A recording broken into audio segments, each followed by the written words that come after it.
গাজা এবং রাফায় ইসরায়েলি একটা গণহত্যা এবং বর্বরোচিত হামলা চলছে এবং সেই মুহূর্তে আমরা সবার আগে বাংলাদেশ সর্বপ্রথম এই ন্যাক্কারজনক এবং বর্বরোচিত হামলার তীব্র নিন্দা এবং প্রতিবাদ জানাই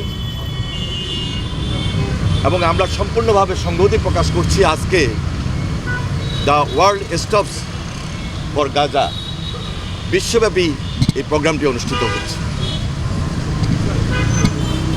আগামী 11 এপ্রিল আমাদের পূর্ব নির্ধারিত প্রোগ্রাম ছিল সবার আগে বাংলাদেশ কনসার্ট। শুধু ঢাকায় নয়, চট্টগ্রাম, বগুড়া এবং খুলনায় একই সময়ে 4টা ভেন্যুতে আমাদের এই প্রোগ্রাম হওয়ার কথা রয়েছে। যেহেতু শুক্রবার, ধর্মপ্রাণ মুসলমান আমরা সবাই একাত্ম হয়ে এই ন্যাক্কারজনক বর্বরোচিত গণহত্যার প্রতিবাদে সবাই সেই প্রতিবাদ মিছিলে অংশগ্রহণ করব। সেই জন্য আমরা 11 এপ্রিলের পরিবর্তে 12 এপ্রিল সারা বাংলাদেশে 4টি ভেন্যুতে একসঙ্গে সবার আগে বাংলাদেশ ফাউন্ডেশনের পক্ষ থেকে যে স্বাধীনতা কনসার্ট সেটি আমরা পরিবর্তন করেছি।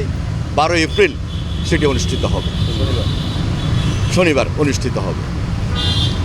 আমাদের এই প্রোগ্রামে সম্পূর্ণভাবে বাংলাদেশের গান, বাংলাদেশের সংস্কৃতি, বাংলাদেশের শিল্পীরাই সেখানে তাদের কনসার্টে অংশগ্রহণ করবেন এবং স্থানীয়ভাবে আঞ্চলিক যে গান সেটিও থাকবে। সুতরাং আপনারা বুঝতেই পারছেন যে আমরা সবাই মিলে একসঙ্গে হয়ে বাংলাদেশের স্বার্থটাকে আমরা প্রাধান্য দিচ্ছি, যে স্বার্থের মধ্যে আমাদের বাংলাদেশ সবার উপরে, সবার আগে। এই জন্যেই সবার আগে বাংলাদেশ এই ফাউন্ডেশন আমরা আমাদের পক্ষ থেকে আনুষ্ঠানিকভাবে, আন্তরিকভাবে আমাদের প্রোগ্রামটি 12 এপ্রিল আমরা পরিবেশন করব এবং সেখানে আমাদের যারা এই কনসার্টে অংশগ্রহণ করবেন সবার প্রতি আমাদের উদাত্ত আহ্বান থাকবে, সবাই যেন অত্যন্ত দায়িত্বশীলতার সহিত, শৃঙ্খলা এবং সুন্দরভাবে সেখানে উপস্থিত হন। আমার সবার আগে বাংলাদেশ ফাউন্ডেশনের পক্ষ থেকে আমরা সম্পূর্ণভাবে একত্রতা প্রকাশ করছি, সংহতি প্রকাশ করছি।